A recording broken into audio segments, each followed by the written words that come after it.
नमस्कार। लाइव दैनिक में आप सभी दर्शकों को बहुत-बहुत स्वागत है। जान रहे हैं देश में जिस तरह का मतगणना के बाद जिस तरह का माहौल है और झारखंड में खास तौर से जिस तरह से बीजेपी को बड़ा झटका लगा, तमाम आदिवासी सुरक्षित सीटें बीजेपी हार चुकी है। जेएमएम और कांग्रेस के गठबंधन ने बहुत बड़ी जीत दर्ज की है और इसी जीत में एक बहुत जीत है लोहरदगा की जीत, जो सुखदेव भगत कांग्रेस के प्रत्याशी है। उन्होंने अपने बीजेपी के प्रत्याशी को 1.25 लाख से अधिक वोटों से हराया है। सुखदेव भगत जी, आपका बहुत-बहुत स्वागत है लाइव दैनिक में। सबसे पहले आपको बधाई। और नमस्कार सवाल और मेरा धन्यवाद यही आपको। कि पहली प्रतिक्रिया आपकी क्या रहेगी, जिस हिसाब से आप लगातार चुनाव में मेहनत कर रहे थे और पिछला चुनाव आप बहुत कम मार्जिन से हारे थे? सबसे पहले तो मैं आपके माध्यम से तमाम हमारे अपने क्षेत्र के मतदाताओं का और विशेषकर हमारे राहुल गांधी जी, खड़गे साहब, सोनिया गांधी जी, केसी वेणुगोपाल जी, जिन्होंने मुझ पे विश्वास किया और महागठबंधन के तमाम साथियों का, जिनका मैं प्रत्याशी था, वो हम पे जो विश्वास किया और जिस प्रकार अब जीत दर्ज हुई, तो ये लड़ाई मैं ये कह सकता हूँ कि आदरणीय राहुल गांधी जी की भारत जोड़ो यात्रा के बाद संविधान बचाने का और लोकतंत्र बचाने का एक मुहिम जो था, और निश्चित रूप से यहाँ पर ये लड़ाई जो जनता वर्सेस तानाशाह मोदी सरकार के बीच रही, और ये पूरे यहाँ पर आम लोग, लोहरदगा के आम लोगों ने महसूस किया कि ये महागठबंधन को जिता के ही हम संविधान की रक्षा कर सकते हैं, लोकतांत्रिक पद्धतियों के, लोकतांत्रिक संस्थाओं का हम रक्षा कर सकते हैं। साथ ही साथ ये 5वीं अनुसूची है, ट्राइबल बेल्ट है, यहाँ पे जल जंगल जमीन की जो बातें हैं, उन्होंने फॉरेस्ट प्रिवेंशन एक्ट के माध्यम से जो यहाँ के जो नैसर्गिक राइट था आदिवासियों का, उसे जो मोदी की सरकार ने हनन करने का प्रयास किया, उसके उसके विरुद्ध में लोगों ने यहाँ पे मत का प्रयोग किया। साथ ही साथ जिस प्रकार ईसीआई, आईटीज जैसे संस्थानों का, संवैधानिक संस्थानों का प्रयोग करके राजनीतिक प्रतिशोध लेने का जो प्रयास कर रहे थे मोदी की सरकार, लोगों ने समझा कि अगर मोदी सरकार को नहीं उखाड़ फेंकेंगे तो ये पूरे देश में ना लोकतंत्र बचेगा, ना संविधान बचेगा। और मैं समझता हूँ ये जो मैंडेट हुआ है, मोदी सरकार के खिलाफ ये है। बड़ी बात ये है कि लोहरदगा में जितने मार्जिन से आप जीते, इससे पहले ना कोई विधानसभा में जीता, ना लोकसभा में जीता। और इस मार्जिन को किस तरीके से देखते हैं? और जबकि एक आप ही के गठबंधन के पुराने गठबंधन कह सकते हैं कि पुराने नेता चमरा लिंडा आपके खिलाफ खड़े थे। उस माहौल में इस जीत को आप जो टक्कर को जीत में किस तरीके से आपने बदल दिया? सबसे बड़ी बात है कि जितना बड़ा मार्जिन है, मैं समझता हूँ कि दायित्व उतना ही बड़ी हमारे लिए लोगों ने सौंपा है, और मैं इस दायित्व को पूरी निष्ठा से निर्वहन करूँ, ये मेरी प्राथमिकता है। साथ ही साथ चमरा लिन्ना जी आज भी मेरे छोटे भाई हैं, लेकिन मैं जरूर कहना चाहूंगा कि सार्वजनिक जीवन में कोई है तो वो आदिवासी वोटर्स या कोई भी वोटर्स को बंधुआ मजदूर समझने की भूल ना करे। और लोगों ने, विशेषकर आदिवासी लोगों ने चमरा लिंडा को बताने का प्रयास किया है कि आपको आपको जिस उद्देश्य से विधानसभा में भेजा जाता है, अगर आप वहां पर गूंगे रहते हैं, मौन रहते हैं, और आप सोचते हैं कि केवल कुछ बर्तन देके, पैसे देके वोट खरीद सकते हैं, तो ये उनकी भूल है। और मैं समझता हूं कि चमरा लिंडा को सबक सिखाने का विशेषकर आदिवासियों ने उसे ये संदेश दिया है। और न केवल चमरा लिंडा, वरन हर वो प्रत्याशी को, हर वो जनप्रतिनिधि को जो ऐसा समझते हैं कि पैसे के बल पे हम कुछ खरीद सकते हैं, उन्हें समय ये करते हैं।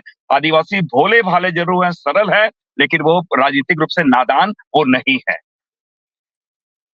आपको एक बड़ी ज़िम्मेदारी मिली है इस माहौल में। कांग्रेस ने 99 सीटें जीती है पूरे देश में। पिछले बार का प्रदर्शन तो 10 सालों में सर्वश्रेष्ठ प्रदर्शन माना जाएगा इसको। तो कांग्रेस का एक रिवाइवल भी हुआ है और साथ ही साथ आपको भी एक मौका मिला है। तो कांग्रेस का भविष्य अब किस तरीके से झारखंड में आप देख रहे हैं और पूरे देश में किस तरह से देख रहे हैं? आपने देखा होगा जिस प्रकार यूपी की हार हुई और मोदी जी ऐसे प्रधानमंत्री ट्रेल कर रहे थे, तो ये मैं कह सकता हूं कि जनता ने मोदी जी को नकारा है। ये अलग बात है कि आज भी कहीं न कहीं मोदी जी की फैनेटिज्म आज भी हावी है कहीं न कहीं, और वो जिसे कहा जाए कि भावनात्मक मुद्दों के साथ मोदी जी जीते हैं, उनके आपने उनके मुद्दे आपने देखा होगा, कभी भी यहाँ के विकास, यहाँ के बारे, यहाँ रोजगार के बारे, महंगाई के बारे उनकी चर्चाएं नहीं रही है। तो लोगों ने उन्हें नकारा है। मैं समझता हूं कि लोगों ने नकारा है और पूरा देश, न केवल कांग्रेस पार्टी परंतु पूरा देश आज राहुल गांधी जी पे बहुत ही आशा भरी निगाहों से देख रही है। और निश्चित रूप से कांग्रेस, जिसे कहा जाता है कि राहुल गांधी है, टाइगर इज बैक, मैं कहना चाहूंगा राहुल गांधी जी जिस प्रकार स्ट्राइक बैक किए हैं और जो सीटें हमारी बढ़ी है। तो अब आपको जिम्मेदारी बहुत बड़ी मिली है लोहरदगा में। लोहरदगा के लिए क्या प्लान है आपका, खास तौर से लोहरदगा की जो समस्याएं हैं और सरना धर्म कोड को लेकर आप मुखर रहे हैं, उसके लिए संसद में किस तरह से आवाज उठाएंगे?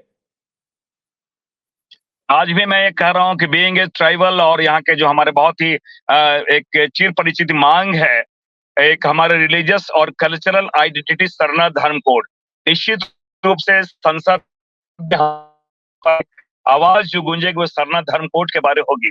और जिन प्रायोरिटीज या प्राथमिकताओं की आपने बात की है, जिस प्रकार राहुल गांधी जी ने भारत जोड़ो यात्रा में समाज के हर लोगों से, चाहे इंटेलेक्चुअल वर्ग हो, श्रमिक वर्ग हो, हर वर्ग के लोगों से उन्होंने चर्चाएं की और मैनिफेस्टो हमारा जो गारंटी कार्ड जो उसी के आधार पर बना था, वो हमारी प्राथमिकता होंगी। मैं भी एक प्रयास करूंगा कि अपने क्षेत्र के तमाम लोगों से, हमारे शिक्षक वृंद है, छात्र हैं, श्रमिक वर्ग है, गांव में रहने वाले लोग हैं, समाज के लोग हैं, उनसे चर्चा करने के बाद अमृत निकलेगा निचोड़ और उसमें मैं प्रायोरिटी फिक्स करूंगा कि यहाँ के सर्वांगीण विकास के लिए हमारी प्राथमिकताएं क्या होंगी। मैं उनसे विचार विमर्श करने के बाद एक लगेगा कि ये सुखदेव भगत की बात केवल नहीं है, ये आम जनों की प्राथमिकता है, वो मैं तय करूंगा।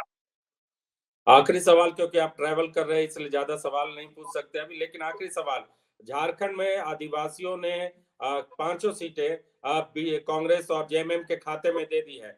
तो क्या लग रहा है कि आदिवासियों ने बीजेपी को एक तरीके से हेमंत सोरेन को जिस तरह से जेल भेजा गया, उसका एक सबक सिखाया है कि हेमंत सोरेन को या फिर आदिवासी नेताओं को टारगेट करने का क्या नतीजा हो सकता है? निश्चित रूप से हम कह सकते हैं कि जब राहुल गांधी जी ने जिन बातों को ध्यान इंगित कराया है कि संविधान बचाओ, कि संविधान में ही विशेषकर आदिवासी वर्गों का जो प्रावधान दिए गए हैं, चाहे 5वीं अनुसूची की बात करें, आरक्षण की बात करें, प्रतिनिधित्व की बात करें, तो राहुल गांधी ने जिन्हें इंगित किया है कि ये एक बड़ा फैक्टर है, क्योंकि भारतीय जनता पार्टी का लगातार वो उनके सदस्य बोल रहे थे, जो कैंडिडेट है कि 400 अब की बार तो संविधान में संशोधन करेंगे। आरएसएस की मातृ संगठन, भारतीय जनता पार्टी के मातृ संगठन मोहन भागवत जी ने भी कहा था आरक्षण पर समीक्षा करने की बात है। तो ये ट्राइबल कम्युनिटी इन चीजों को बहुत ही गंभीरता से देखी है। दूसरी बात, जिस प्रकार मध्य प्रदेश में आदिवासी युवक पे जिस प्रकार उन्हें मूत्र त्यागा गया, मणिपुर में जिस प्रकार महिलाओं के अभद्रता व्यवहार किया गया, हेमंत सोरेन जी को जिस प्रकार फैब्रिकेटेड केस पे डाला गया, तो इससे ट्राइबल कम्युनिटी काफी आहत है। और मैं समझता हूं कि यहाँ पे आज भी ट्राइबल कम्युनिटी के साथ जिस प्रकार भारतीय जनता पार्टी की सरकार, आज तो उन्हें आदिवासी भी नहीं मानती है, भाजपा आरएसएस को लोग बनवासी बोलती है। तो ये कहीं न कहीं ये मैं जरूर कहना चाहूंगा कि आदिवासियों का रिजेंटमेंट इस वोट के माध्यम से सामने आया है। जाते-जाते एक और सवाल कि अब राहुल गांधी से, प्रियंका गांधी से कब मुलाकात होगी? आगे दिल्ली का क्या प्रोग्राम है? और किस तरीके से आप देख रहे हैं कि क्या इंडिया गठबंधन सरकार भी बना सकती है?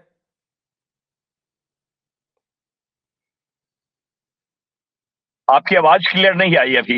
मैं पूछ रहा था कि दिल्ली का क्या प्रोग्राम है और राहुल गांधी, सोनिया गांधी के आज अभी पार्टी कार्यालय में अभी हमको बुलाया गया है। अभी पार्टी कार्यालय में हमारे प्रभारी, हमारे अध्यक्ष लोग, जो उनका निर्देश होगा दिल्ली जाने के संदर्भ में, तो मैं समझता हूं कि निर्देश के बाद आगे हम लोग कार्यक्रम तय करेंगे। तो बहुत बहुत शुक्रिया और बधाई आपको इस बड़ी जीत के लिए। सुखदेव भगत, लोहरदगा और धन्यवाद, और आप लोग को बहुत बहुत धन्यवाद।